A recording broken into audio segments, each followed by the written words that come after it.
بسم اللہ الرحمن الرحیم حامدا و مسلیا اما بعد۔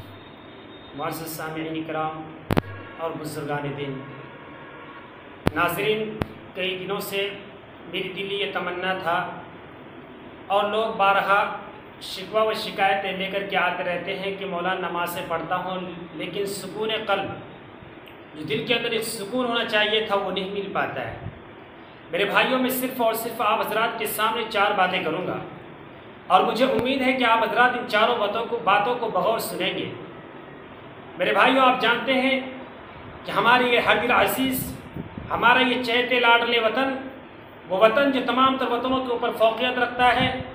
ہمارے اس پیارے وطن عزیز، ہمارے ہر دل عزیز بھارت کے اندر جب انگریز کا ناپاک سایہ پڑا تھا اور اپنی شاطرانہ و عیارانہ چالوں کے ذریعے سے جب یہاں کا مالک بن بیٹھا تھا اور بحیثیت ایسٹ انڈیا کمپنی کے طور پر وہ اس ملک کے اندر اپنا سکہ جمانے کی ہر ممکن کوشش کی تھی، لیکن انہوں نے جب برطانیہ کے ذریعے سے ان کی جب آپسی بات گفتگو ہوئی تو انہوں نے کہا تھا کہ اگر اس پیارے وطن عزیز کے اندر حکومت کرنا چاہتے ہو، اگر اس وطن عزیز کے اندر اقتدار کی کرسی کے اوپر قابض ہونا چاہتے ہو، اگر وہاں کے اوپر اپنی حکومت، اپنے جاہ و جلال دکھانا چاہتے ہو، تو تمہیں 4 باتوں کے اوپر عمل کرنا پڑے گا، تب تم کامیاب ہو جاؤ گے۔ تو انہوں نے کہا تھا انگریز نے کہ وہ 4 باتیں کیا ہیں؟ وہ انگریز بھی جانتا تھا، اور میں اپنے ناظرین سے صاف کہنا چاہوں گا کہ میرے ناظرین، آپ بغور سنیے گا ان 4 باتوں کو، اور آپ کاٹ کر کے اپنی میری باتوں کو سننے کی کوشش مت کیجیے گا، بلکہ ان 4 باتوں کو بغور سنیے گا اور اس کے بعد اپنی زندگیوں کے اندر ان 4 باتوں کو اتاریے اور اپنے گریبان کے اندر جھانک کر کے دیکھیے کہ یہ 4 باتیں ہمارے گریبان کے اندر پایا جاتا ہی نہیں جاتا ہے۔ سب سے پہلا انہوں نے لفظ ایک استعمال کیا تھا، انہوں نے کہا تھا کہ اگر پیارے وطن عزیز، اگر ہندوستان کے اندر اگر انگریز کو کہا تھا کہ حکومت کرنا چاہتے ہو، اگر وہاں پر اقتدار کی کرسی پر قابض ہونا چاہتے ہو، اگر وہاں کی سونے کی چیزوں کو ہڑپنا چاہتے ہو، تو انہوں نے کہا تھا کہ سب سے پہلی چیز یہ کہ مسلمانوں کے دلوں کے اندر حرام مال ڈالو۔ میرے بھائیو، حرام مال ایک ایسی دولت ہے، ایسی منحوس نعمت ہے جس کو انسان پانے کے بعد انسان تباہ و برباد ہو جاتا ہے، انسان کی زندگی کو دیمک کی طرح کھا جاتی ہے۔ نہ تو وہ اس انسان کو سکون قلب میں مل سکتا ہے، نہ اس انسان کو گھروں میں کوئی سکون مل سکتا ہے، نہ اس انسان کو سکون دماغ مل سکتا ہے، اور نہ ہی وہ انسان عبادت جب کرنے جائے گا، نہ اس عبادت کے اندر اس مٹاس اور خوشبویت اسے مل سکتا ہے۔ اس لیے انہوں نے یہ استعمال کیا کہ اگر ہم دوسری لفظ انہوں نے یہ استعمال کیا، اگر اس وطن عزیز کے اندر اگر قابض ہونا چاہتے ہو، تو دوسرا لفظ انہوں نے یہ استعمال کیا تھا کہ مسلمانوں کے پاک پوتر کتاب قرآن کریم کو جلا کر کے خاکستر کر دو۔ تیسرا لفظ انہوں نے یہ استعمال کیا تھا، اگر قابض ہونا چاہتے ہو تو انہوں نے تیسرا لفظ یہ استعمال کیا تھا کہ مسلمانوں کی مسلم عورتوں کو بے پردہ کر دو، اور چوتھا لفظ جو انہوں نے یہ استعمال کیا تھا کہ مسلمانوں کی علماء کرام کو اس دنیا سے نابود کر دو، تم اس دنیا کے اندر قابض ہو جاؤ گے۔ میرے بھائیوں، سب سے پہلی چیز تو میں نے جو آپ کے سامنے استعمال کیا وہ حلال مال۔ میرے بھائیوں، اگر ہمارے اور آپ کے جسم کے اندر حلال مال جائے گا، ہمارے اور آپ کی دل و دماغ کے اندر حلال مال جائے گا، تو یاد رکھیے کہ ہماری آنے والی نسلیں بھی کامیابی اور کامرانی کی سیڑھیوں کو طے کرتا چلا جائے گا۔ اگر ہم اور آپ نے اپنے جسموں کے اندر حرام مال ڈال لیا، اگر ہم اور آپ نے اپنے جسموں کے اندر دوسرے کے مال کو ہڑپ کر اپنے زندگیوں کے اپنے اہل و عیال کی پرورش کی، تو یاد رکھیں میرے بھائیو، ہم اور آپ کے بھی سکون کے ساتھ زندگی نہیں گزار سکتے ہیں۔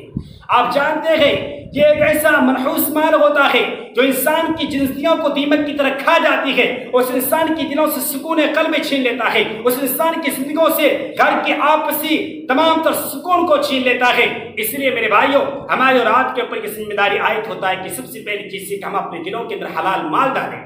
آپ کو میں ایک واقعہ سناتا چلوں۔ ایک صحابی رسول ہے، وہ صحابی رسول کی دلی تمنا تھا، اور کافی عمر بھی اس صحابی رسول کی بزرگیت کی عمر کو پہنچ چکے تھے۔ وہ روزمرہ کی طرح اپنے گھروں سے نکل کر کے بازار اور منڈیوں کے اندر جایا کرتے تھے، اور جانے کے بعد جب بازاروں میں بیٹھتے تھے تو بازاروں پہ جو مالک آیا کرتا تھا، جو وہاں کے ٹھیکیدار آیا کرتا تھا، اس بزرگ کو لینا کبھی گوارا نہیں کرتا تھا۔ لہذا جب وہ بزرگ اس وہاں پر پہنچے، اور پہنچنے کے بعد وہ بزرگ نے جب اس کو چاہا کہ اس کو میں اس میں اپنے کام کرنے کے لیے لوں، لیکن جب دیکھا اس بزرگ کے جسم کی ہر اعضاء لاجواب ہو چکا ہے، ان کے اعضاء اور اس کی جسم کے اندر وہ طاقت اور صلاحیت و استطاعت موجود نہیں ہے جو کہ یہ بزرگ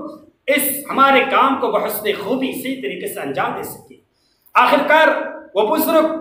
یوں ہی پہلے دن ان کی یوں ہی گزر جاتا ہے اور اس کے بعد سوچتا ہے اگر یہ مجھے مزدوری کے اوپر نہیں لے کر کے گیا ہے تو چلے جاتا ہے مسجد کی چار دیواری کے اندر، اور مسجدوں میں پہنچنے کے بعد وہاں پر اللہ تبارک و تعالیٰ کی پاک پوتر گھر، ہمارے اور آپ کی بابرکت عظمت گھر، ہمارے اور آپ کے اللہ تبارک و تعالیٰ کے مقدس معبد خانہ مسجدوں کے اندر چلے آتے ہیں، اور آنے کے بعد وہاں پر جھاڑو لگاتے ہیں، اور اللہ کی گھر کی خدمت کرنے کے بعد، اللہ کی گھر کی مزدوری کرنے کے بعد، اللہ کی پاک پوتر گھروں کی چار دیواری کی صاف اور شفاف کرنے کے بعد گھر کی چار دیواری کی طرف چل دیتے ہیں۔ جب گھر پہ پہنچتے ہیں تو بیوی بھی امید کی نگاہیں اپنے شوہر کی طرف رکھی ہوئی ہوتی ہے، اور وہ یہ سوچتی ہے شاید کہ میرے شوہر جو آنے والے ہیں شاید وہ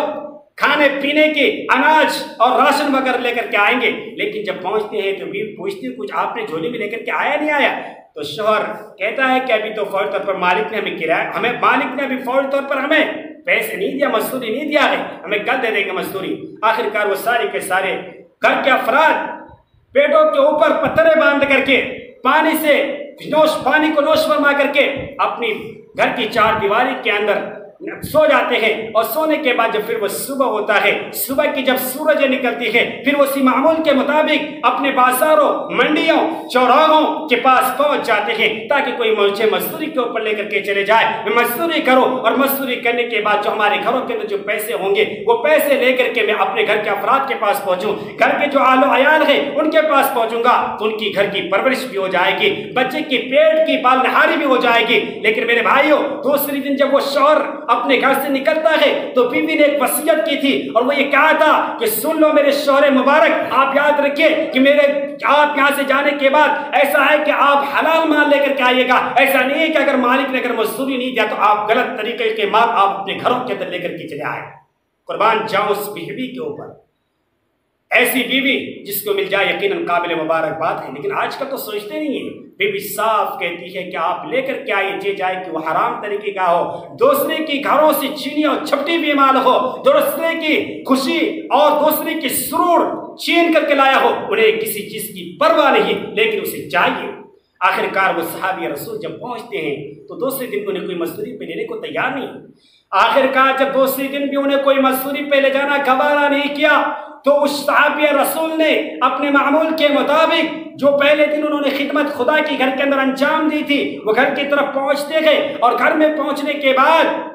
مسجد میں پہنچتے گئے، اور مسجد میں پہنچنے کے بعد اللہ تبارک و تعالیٰ کے گھر کی خدمت کرتے ہیں، اللہ کی پاک پوتر گھروں کے اندر جا کر کے نمازیں ادا کرتے ہیں، گھر کے اللہ تبارک و تعالیٰ کی معبد خانے کی، مسجدوں کی، ہمارے اور آپ کے مقدس گھروں کی اس صحابی رسول صفائی کرتے ہیں، نظافت صاف شفاف کرتے ہیں مسجدوں کو، پھر اس کے بعد اپنے معمول کے مطابق گھر لوٹ جاتے ہیں۔ یہ سلسلہ تقریباً تیسرا دن بھی چلتا رہا۔ بیوی نے کہا کہ آپ نے کہا تھا کہ پہلے دن مل جائیں گے، دوسرے دن مل جائیں گے، آج تو تیسری دن بھی ہو گیا، آخر کیوں نہیں آپ کچھ کھانے کے لیے لائے؟ آخرکار وہ صحابی رسول کی تیسرے دن جب جاتے ہیں انہوں نے کہا کہ آج میں لے کر کے آؤں گا، آخرکار چوتھے دن میں اس کو لینے کو کوئی تیار نہیں ہوا۔ کیوں؟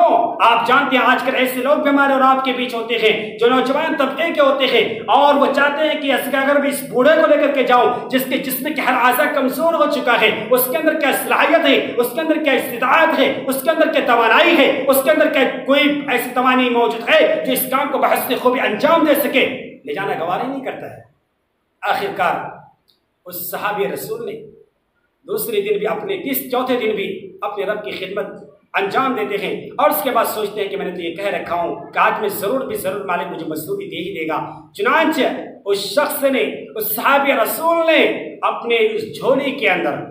پتھروں کو بھر لیتے ہیں، اور تاکہ میری بیوی جو گیٹ کی چار دیواری سے، جو ہماری چوکھٹ کی چار دیواری سے امید کی نگاہوں سے دیکھتی رہتی ہے، اور وہ سوچتی ہے کہ میرے شوہر شاید کی راشن، چاول، آٹا، دال لے کر کے آ ہی رہے ہوں گے۔ چنانچہ انہوں نے اس کے اس خوشی اور اس کے اس تمنا کو بھرپور کامیابی کے ساتھ کرنے کے لیے انہوں نے اس کام کو بحسن جب لے کر کے گھر کی چار دیواری میں پہنچتے ہیں، پہنچنے سے پہلے ہی ایک سفید لباس میں ایک شخص آتا ہے، اور اس کے گھر کے پاس پہنچنے کے بعد اس شخص نے کچھ سامان، اناج، راشن، تیل، گویا کہ ضروریات زندگی کی جتنی بھی چیزیں ہوتی ہیں وہ تمام کی تمام چیزیں اس شخص کو دینے کے بعد وہ شخص وہ سفید لباس میں جو زیبتن ہو چکا ہوتا ہے، جو ملبوس ہو کر کے وہ شخص آتا ہے، انہوں نے دے کر کے واپس چلا گیا۔ جب ان کے شوہر گھر پہنچتے ہیں، گھر پہنچنے کے بعد پوچھتے ہیں کہ آپ کے آنے سے پہلے جس مالک کی آپ مزدوری کیا کرتے تھے، جس مالک کی گھر کی آپ مزدوری کو بحسن خوبی انجام دیا کرتے تھے، اس مالک نے تو آپ کے آنے سے پہلے کھانے کے جو ضروریات زندگی کی چیزیں ہوتی ہیں، چاول، آٹا، دال، وہ ساری کی ساری چیزیں دے کر کے چلا گیا ہے۔ اب وہ صحابہ رسول بہت ہی سرور ان کے چہروں کے اوپر چھا جاتا ہے، لیکن چونکہ بیوی اس مغرب کے ٹائم کے وقت روٹی بنا رہی ہوتی ہے، تاوے کے اوپر روٹی چڑھ رہا ہوتا ہے، بیوی روٹی بناتی ہے، اس صحابہ رسول آتے ہیں، کیونکہ آنے کے بعد ان کی آنکھیں لگنی شروع ہو جاتی ہے اور نیند کی اونگیں ان کی جسم کے ہر اعضاء کے اوپر منڈلانے لگتا ہے۔ آخرکار وہ صحابہ رسول سو جاتے ہیں۔ بیوی سوچتی ہے کہ شوہر بھی میرے ساتھ نہ معلوم کیا کیا سامان لے کر کے آئے ہیں، دیکھو تو ذرا جھولی کے اندر، جو جھولی تقریباً 3 دن تک بازار کی چوراہوں کی خوبصورتی اور زینت بنتا رہا، آخر دیکھو تو صحیح اس جھولی کے اندر کیا ہے۔ جب شوہر جب بیوی اس جھولی کو کھول کر کے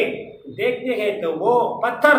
جو اینٹیں شوہر نے بھر کر کے لایا تھا تاکہ بیوی کی امید کی بندنیں ٹوٹ نہ جائے، وہ جو بند امید کی نظریں چوکھٹ پر گرائی رہتی تھی اور امید کی نظروں کے ساتھ یہ دیکھتی رہتی تھی شاید کہ میرے شوہر آج کھانے کے لیے کچھ سامان ضرور لے کر کے آئیں گے۔ آخرکار جب وہ پہنچتے ہیں، پہنچنے کے بعد جب ان کی آنکھیں نمزدہ ہو جاتی ہیں، سو جاتے ہیں، سونے کے بعد اس صحابیہ نے جب اس جھولی کو کھولتے ہیں، جھولی کو کھولنے کے بعد جب دیکھتے ہیں تو وہ پتھر، وہ اینٹیں سونے، چاندی، ہیرے اور جواہرات میں تبدیل ہو چکا ہوتا ہے۔ یہ کیا تھا؟ ان کے دل کی یقین تھا، وہ جانتے تھے کہ رب دنیا کی ساری طاقتیں مزدوری کرنے کے بعد اسے واپس کر سکتا ہے، لیکن وہ مالک الملک جو آسمان کی بلندی کا مالک ہے، وہ مالک الملک جو زمین کی سطحیت کا مالک ہے، وہ اللہ جو پوری دنیا کے مشرق و مغرب کا پروردگار ہے، وہ اللہ جو پوری دنیا انسانیت کو کھلاتا ہے، وہ اللہ جس کی چرند پرند پوری انسانیت کو اللہ تبارک و تعالیٰ نے ایک اچھی چیزوں کے اندر تخلیق فرمائی، وہ پروردگار عالم جو پوری دنیا کو ہوا جیسی نعمتوں سے مسجل کرتا ہے، وہ اللہ جو پوری دنیا کا مالک اور پالنہار ہے، وہ ایشور جو بندے کے چہرے کے اوپر کبھی بندے کے جب مسجد کی چار دیواری میں پہنچتا ہے اور آنکھوں میں آنسو آنے سے پہلے جو پروردگار عالم مغفرت کا پروانہ ان کے ہاتھوں میں دے دیتا ہے، وہ رب اس پتھر کو، اس اینٹوں کو جھولی کی اندر پڑا ہوا تھا، اس کو سونے اور چاندی کے اندر تبدیل کر دیتے ہیں۔ میرے بھائیوں، یہ تھی قربانی ان کی۔ اس صحابہ رسول ہمارے اور آپ کا جب یقین صحیح بنے گا، جب ہم اور آپ اپنا رشتہ پروردگار عالم سے جوڑیں گے، جب ہم اور آپ حلال مال کمانے کی کوشش کریں گے، تو یاد رکھیں میرے بھائیوں، رب ذوالجلال آپ کے گھروں کے اندر ایسی نعمتوں کا نزول فرمائیں گے جہاں تک ہمارے اور آپ کا تصور بھی نہیں ہو سکتا ہے۔ اس لیے ہمیں آپ تمام تر ناظرین سے گزارش کروں گا کہ میرے بھائیوں، ہم اور آپ دل میں ٹھان لیں کہ ہمیں حلال مال کمانا ہے، حرام مال سے بالکل بچنا ہے، کیونکہ جو انسان حرام مال کھاتا ہے نہ تو اس کی نمازیں قبول ہوتی ہے، نہ تو اس کی دعائیں قبول ہوتی ہے۔ آج دیکھ لیجئے پوری دنیا مسجد کی چار دیواری میں بیٹھ کر اپنے آنکھوں کو نم صدا کر کے رب سے دعا مانگتا ہے اور کہتا ہے کہ میرے اللہ میری مغفرت فرما، کہتا ہے کہ میرے اللہ میری ضروریات کو اپنے خزانے غیب سے پورا فرما، کہتا ہے کہ میرے اللہ ہمارے ہر طرح کی تمناؤں کو پورا فرما، اور کہتا ہے کہ اللہ اس کرونا جیسی بیماری سے ہمارے اس پیارے وطن سے اس کی حفاظت فرما، کہتا ہے کہ اللہ اس ٹی جیسی بیماری سے ہمارے اس وطن کی حفاظت فرما، کہتا ہے کہ اللہ ہمارے اس پیارے وطن عزیز کے آب و ہوا کے سکون اور تسکینیت عطا فرما۔ لیکن کیوں نہیں ہو رہی دعا قبول؟ صرف اور صرف وجہ اس کی یہی ہے کہ ہم اور آپ نے حرام مال کھانے سے کبھی گریز نہیں کیا۔ پیسہ آنا چاہیے، یہ جائے کہ جس طریقے سے جائے، لیکن ایک بات میں کہہ کر کے بس اپنی باتوں کو ختم ہی کر رہا ہوں، اگر ہم اور آپ نے اپنے اولاد کو ناجائز مال کھلائے، حرام مال کھلائے،